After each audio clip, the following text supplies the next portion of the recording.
नमस्ते दोस्तों। आज के इस वीडियो में हम जानेंगे 3 मनी मिस्टेक्स के बारे में, जो कि हर नया निवेशक, नया इन्वेस्टर जो आता है वो करता है, जिसकी वजह से ही उनका जो वेल्थ क्रिएशन है या उनका पैसा ग्रो नहीं होता है।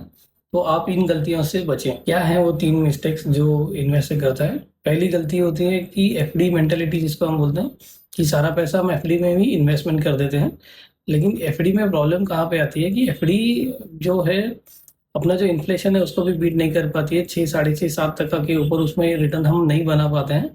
तो अगर वेल्थ क्रिएशन हमको करना है, हमारे लिए एफडी से बेहतर ऑप्शन हो सकता है म्यूचुअल फंड, लमसम इन्वेस्टमेंट में या एसआईपी में, या डाइवर्सिफिकेशन उसमें करना बहुत ज़्यादा ज़रूरी होता है। दूसरी गलती होती है जो इंश्योरेंस है, उसको आप इन्वेस्टमेंट समझ लेते हो। इंश्योरेंस ये इन्वेस्टमेंट का ऑप्शन नहीं है। इंश्योरेंस ये आपकी सेफ्टी के लिए हम कंसिडर कर सकते हैं, लेकिन इंश्योरेंस में आपको जो इन्वेस्टमेंट हो रहा है उसमें उतना ग्रोथ नहीं मिल पाता है जिससे कि हमारा वेल्थ क्रिएशन हो। लाइफ को सिक्योर करने के लिए इंश्योरेंस जरूरी है और वो इन्वेस्टमेंट का पार्ट तो नहीं हो सकता। तीसरी गलती है कि लेट स्टार्ट करना। जब अगर एग्जांपल के लिए हम देखेंगे कि अगर मेरे को 1 करोड़ रुपए अगर बनाना है, अगर मैं आज से शुरू करूंगा तो मुझे कम अमाउंट इन्वेस्टमेंट करके उस मेरे टारगेट तक पहुंच सकता हूं। लेकिन मैं जितना डिले करूंगा उतना मुझे ज्यादा अमाउंट इन्वेस्टमेंट करना पड़ेगा अभी से। तो कंपाउंडिंग का फायदा हमको मिलने के लिए उसको ज्यादा लंबा समय देना जरूरी होता है। इसलिए जितना हम जल्दी शुरू करेंगे उतना वेल्थ क्रिएशन जल्दी होगा। तो दोस्तों, अगर आपको ये मिस्टेक्स, ये गलतियां अवॉइड करनी है तो आज से ही आपको एक डिसिप्लिन वे में इन्वेस्टमेंट स्टार्ट करना चाहिए। और ऐसे ही पावरफुल और सिंपल वीडियोस आपको मिलते रहे, इसके लिए